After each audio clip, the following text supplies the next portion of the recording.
Thank you for tuning in to the latest edition of the 12 Kyle podcast. Whether you're listening during your commute, while working out, or just relaxing at home, we appreciate you. Every download, every listen, and every subscription means a lot. Up next, the 12 Kyle podcast. The last thing you wanted to do was for your favorite artist to come out with an album and you couldn't get it or you didn't get it and everybody else had it. Like, imagine The Chronic coming out and all of your friends have it, but you don't have it. And you didn't have it because it came out on Tuesday and on Friday you got paid and you go to Sam Goody to go pick it up and Sam Goody sold out.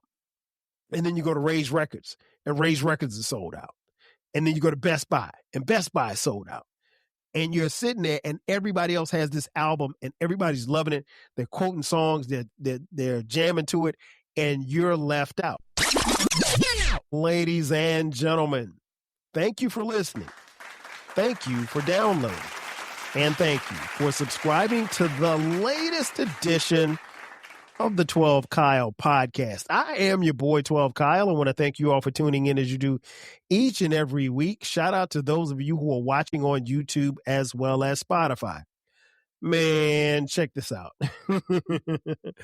On this episode, what I want to talk about is how listening to music just isn't the same anymore.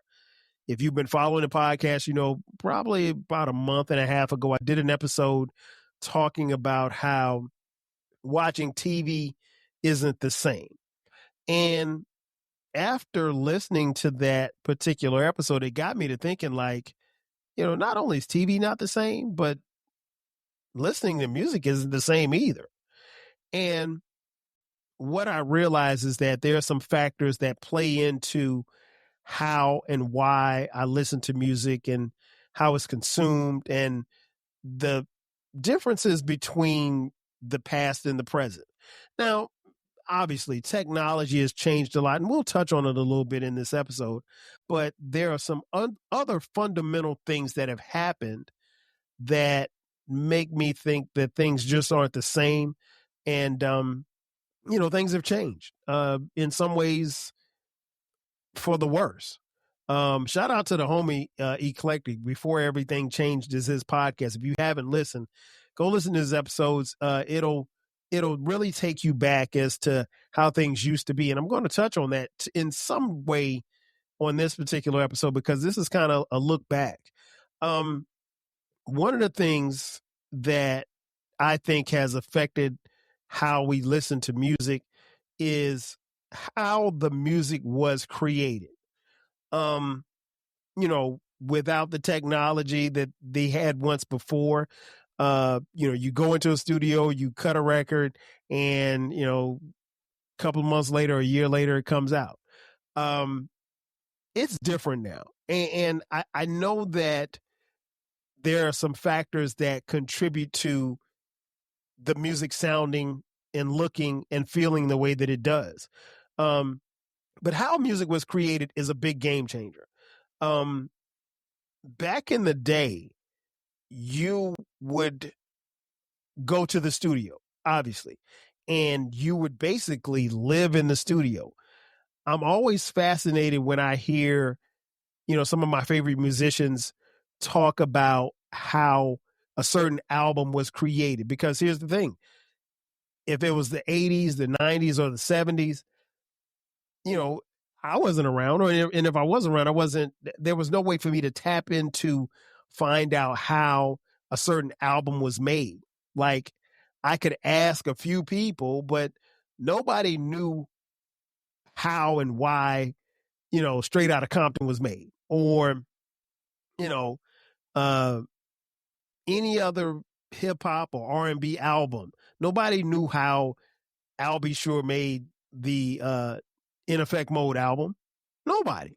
And so if these artists, you know, speak to podcasters or interviews and they talk about what they did and what led to their creation of that particular album, you know, at least for me, I am tapped in. I really want to know what it took to make that album. But as I mentioned, they go in the studio and they work in the studio constantly until the album was done. And, back then you didn't really have a whole bunch of distractions as far as in the studio. From what I could gather based on the information that I've heard for a lot of artists, the people that were in the studio were there to make the music. Like, you didn't have a bunch of hanger-ons and people like that, a bunch of groupies and a bunch of dudes and, dudes can be groupies as well. People just non-essential people hanging around the studio, in and out of the studio, that type of thing.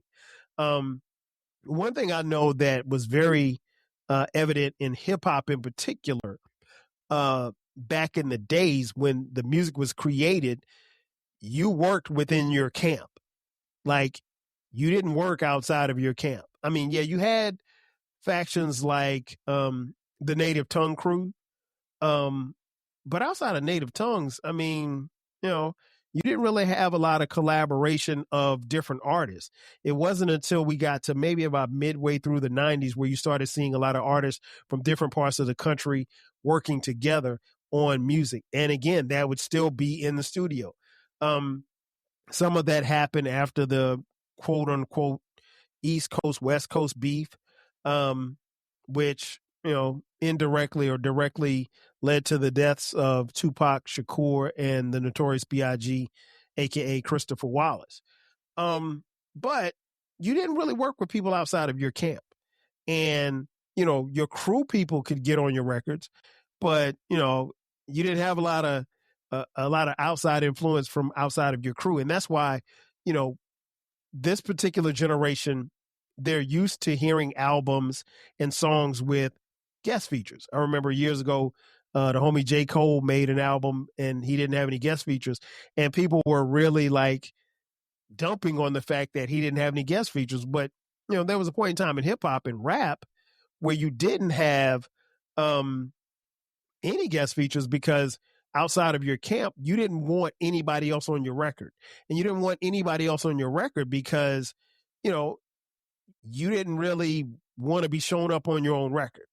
You didn't want to get bodied or murdered, as Nas said, on your own track. And, hip hop and rap at that particular time, and we're talking the 80s and, for the better part of the 90s, was very territorial. So, it got to a point where like rappers from the South would stick together and they might get on each other's track, but you really weren't going to see a Outkast working with a Wu-Tang. That wasn't going to happen. Sometimes you weren't going to see a Tribe working with a Wu-Tang or anything like that because people just ran in different circles. But how the music was created was, internally, and, there wasn't a lot of influence from the outside, if you will. Another thing that I think contributes as to how, listening to music is different now is what was used as far as the creation. Now, I'll be honest, I'm not a musically technical person. I know a lot of the instruments that are used, but I don't know the difference between one from the other. So when I would hear these stories, particularly on music podcasts like the QLS Questlove Supreme podcast, or any other musical podcast, and I hear people talking about MP3s, MP60s, the SP12s. Those are musical instruments, drum machines, those type of things that were used to create certain sounds. Samplers, ASR 10s. Shout out to my boy Jay Fresh, who had an ASR 10 when we were in high school. And, being able to sample certain sounds and manipulate music. Shout out to the late, great Jay Dilla, the king of beats. The MP3 was his thing. And there's a case to be made that he was one that mastered the MP3 and he never read the manual as to how to make it function. But he was able to create all of these sounds with that particular instrument. So getting word about how and what was being used is always fascinating to me because, again, I'm not someone who's technical. I don't know I know the difference between an MP3 and an SP12.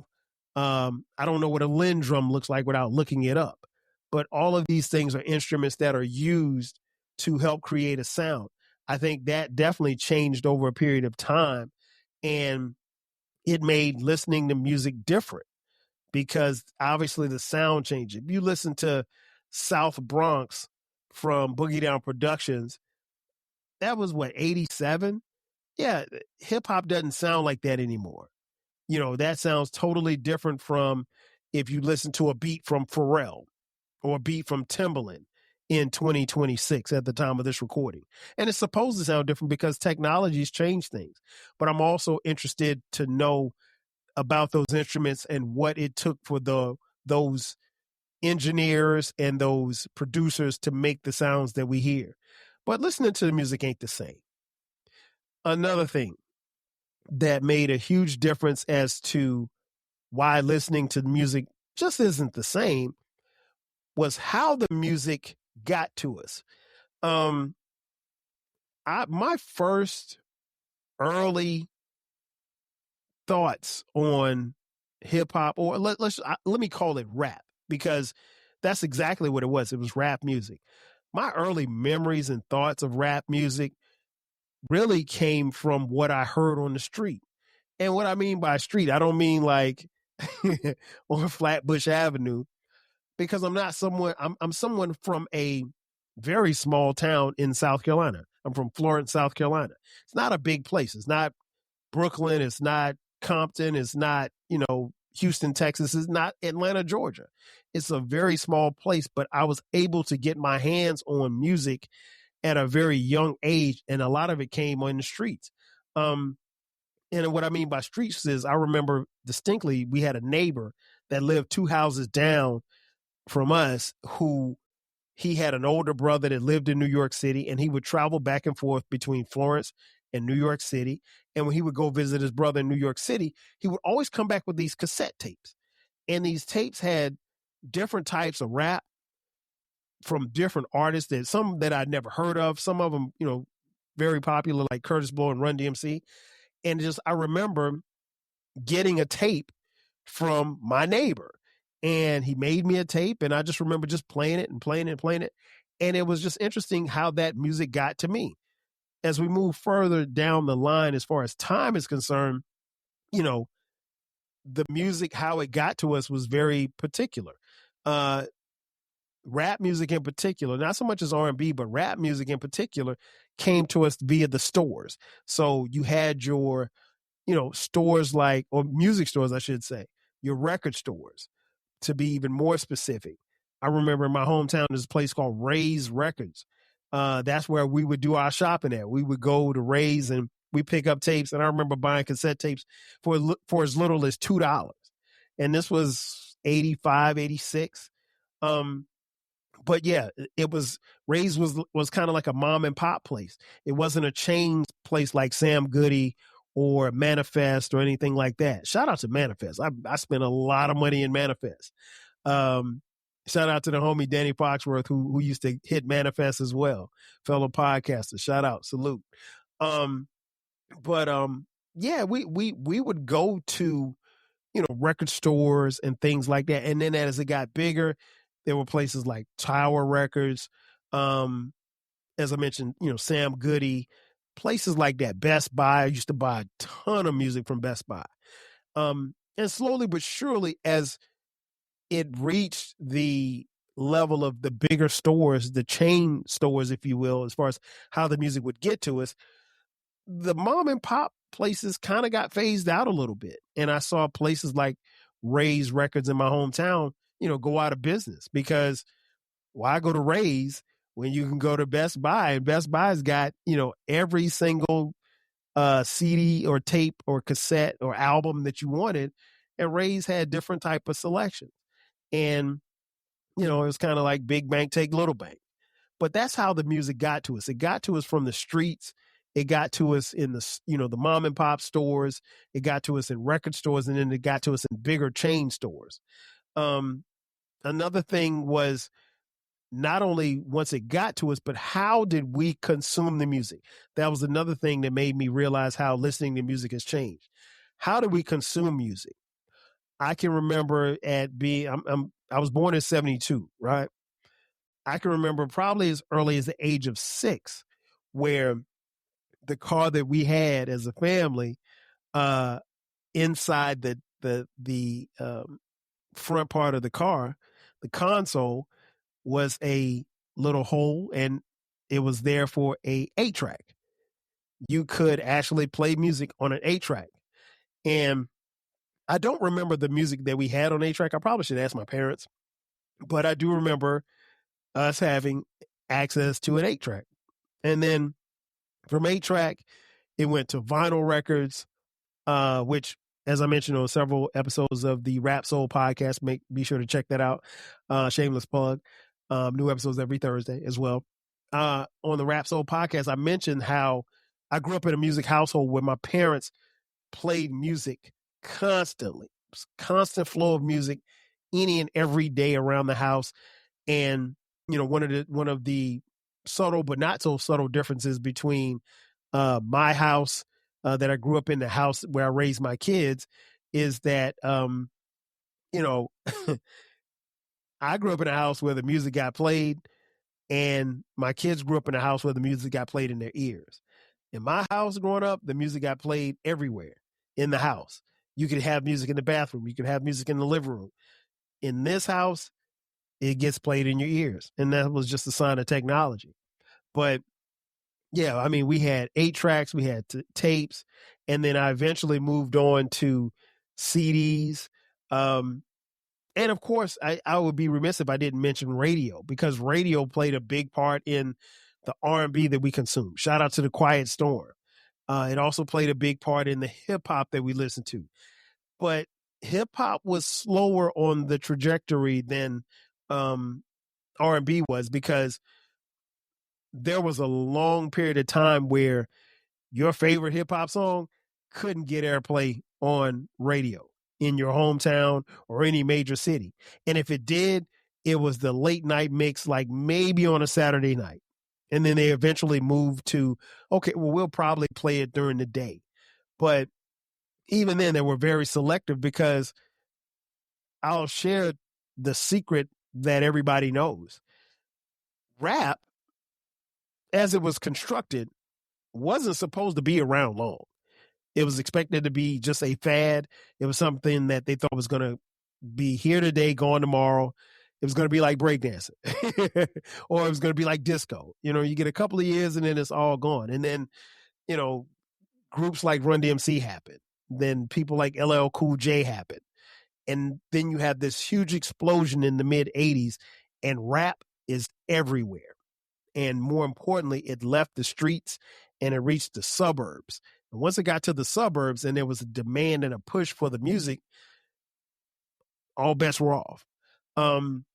But yeah, we heard a lot of music on the radio. Like I said, R&B and rap. And then obviously, TV. We got Soul Train. We had, MTV. With MTV, you had Yo MTV Raps. And then, of course, you can't forget BET, Rap City, Video Soul. I did an episode on Video Soul, Video Vibrations, the whole BET lineup, 106 in Park, on down the line. So how we consume music also has changed how we listen to music. And then eventually, like I said, it went from the point where we were listening to music in our houses, in our cars, to where the music was confined to a phone. And then the music was confined to, where are my things? Oh, it's right here, AirPods. So all of that stuff happened. And to be honest, it seemed like it happened in a very short span of time, but it really didn't. But all of that changed how we listen to music. So it's really not the same. Fast forward to right now. I say this often, and I really mean it. Like, because there's such an abundance of music out, there's really no need or no rush for me to hear said song, said album, because it's always there. I mean, I pay monthly for a Spotify account, and I have a Spotify premium or whatever like that. And so I no longer have the stack of CDs They're in my garage. But, I don't, sometimes in not having those CDs, things have changed because, you could walk past your CD tower and you see, oh man, I ain't heard Me Against the World in a long time from Tupac. Let me grab that CD, and you'll play it and listen to it. Or you might walk past your CD tower and you see, oh man, I ain't heard Mary J. Blige's What's the 411 in a long time. Let me listen to that CD. I miss those days because I don't have those moments anymore. And so now I have to be very intentional about, listening to something. And what's interesting is I listen to music every day. That's a given, right? But particularly when new music comes out, I'm never in a rush to listen to it. Never. I mean, your favorite artist can drop an album on Friday and it'll come out and everybody will be talking about it and it's buzzing. And then it'll come back to me and someone will say, hey, Kyle, have you heard the new album from such and such? MC Wingtip has a new album out. Are you going to check it out? Have you heard it yet? No, I hadn't heard it yet. Oh man, it's great. It is a banger. Okay, I'll get to it. And there's enough of I'll get to it to where if the album came out on Friday, I mean, I'll be honest, I may not get to it until the weekend. Maybe, maybe I'll get to it by the next Friday. I'm not in a rush because there's such an abundance of music that I don't have to. And one of the things that made music dope when we were coming up and it's changed how we listen to music is that there was a certain level of scarcity with the music. I talk all the time about how when an album came out from someone who was great, you just didn't know. You had no idea as to what was going to happen as far as like how you were to get that music. And the scarcity was such to where when the album came out, you had to get it the first day that it came out. Like if you didn't get it the first day that it came out or the second day, you might not get it at all. And that's wild because like it was such scarcity there to where, if you didn't get the music when it came out, you might just be short. And the last thing you wanted to do was for your favorite artist to come out with an album and you couldn't get it or you didn't get it and everybody else had it.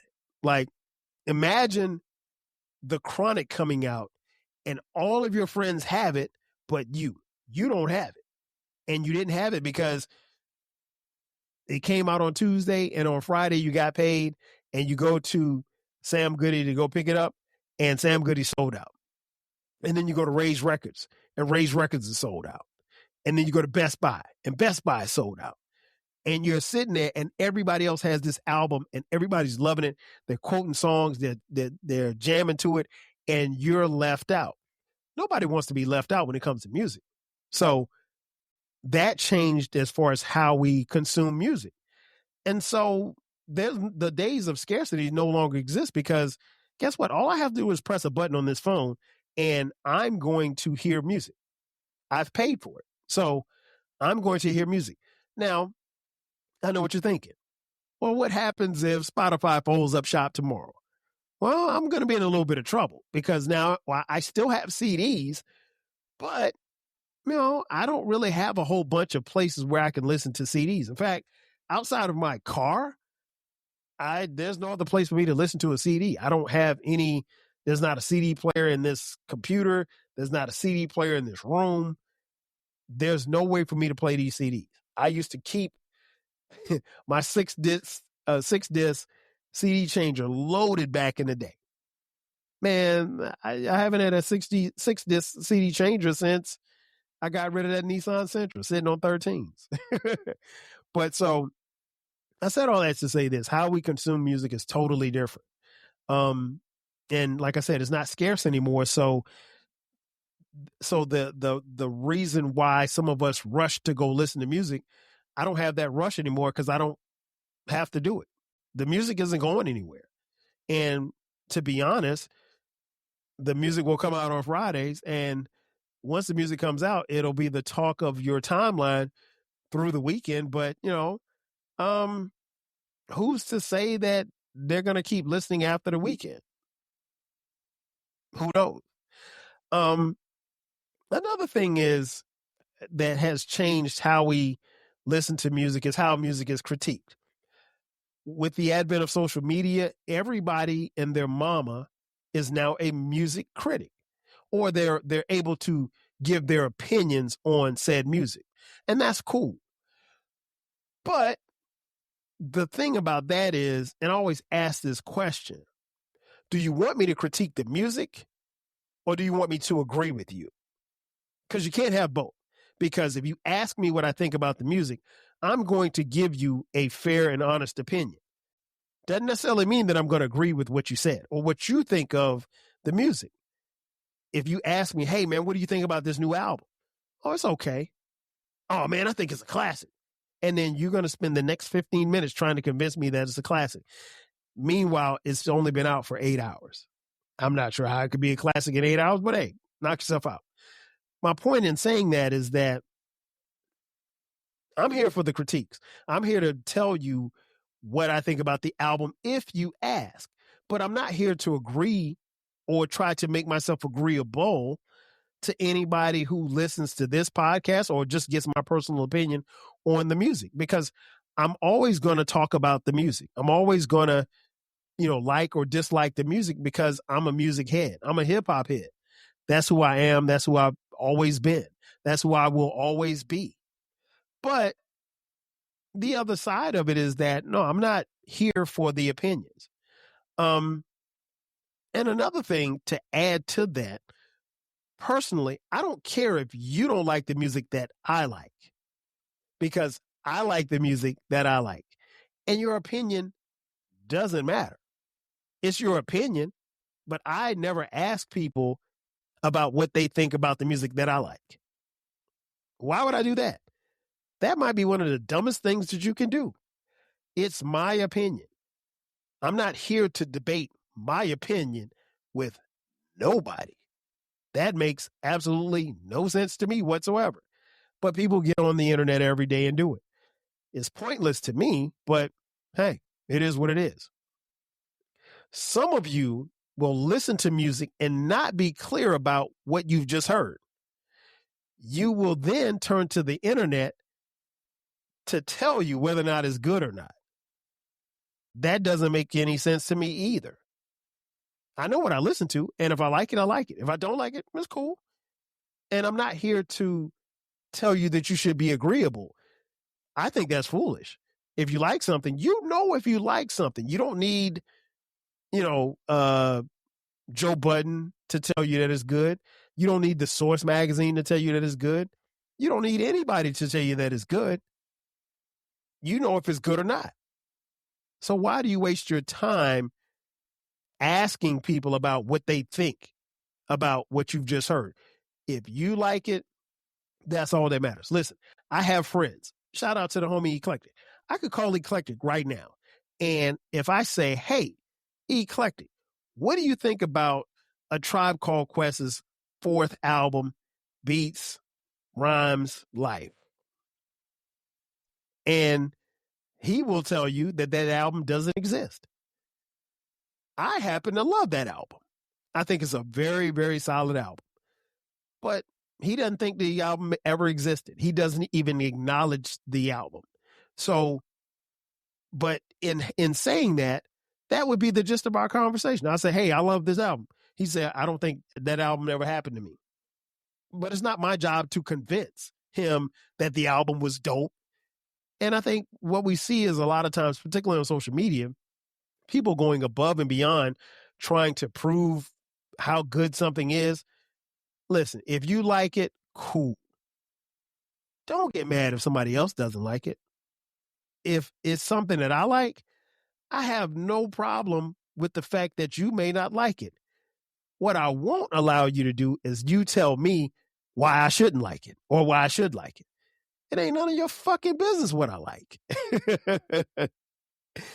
In conclusion, listening to music is different. In this episode, I've laid out some factors why I think things have changed. And you can either adapt to those changes or you can keep it pushing. I think ultimately music and how we grow and how we've grown is different because we've gone through different segments of time. And I think in going through those segments, we've matured. Some of the music has gotten better. Some of the music has gotten worse. Some of the music has stayed the same. But it's ultimately about what you feel and what you think and how it hits you. Because music is something that's always going to be subjective. It's always going to be important to me. And that, my friends, is what it's all about. Ladies and gentlemen, that's going to do it for me. Thanks again for checking out this edition of the 12 Kyle podcast. Be sure to subscribe to the podcast. We drop new episodes every Thursday. Also, we have merch. Click the link in the description box, and that way you can check out 12 Kyle podcast t-shirts, hoodies, as well as coffee mugs. We got it for the low. Ladies and gentlemen, that's going to do it for me. Thanks again for checking out this edition of the 12 Kyle podcast. I am your boy, 12 Kyle. I'll catch you guys next time. 5,000. See ya. Thanks again for listening to this episode of the 12 Kyle podcast. If you enjoyed this episode, make sure that you hit the subscribe button and share this podcast with a friend who needs the 12 Kyle podcast in their life. Every listen, every download, and every share helps us grow. Thanks for being a part of the 12 Kyle podcast community. We appreciate your support. We will catch you next time. 5,000.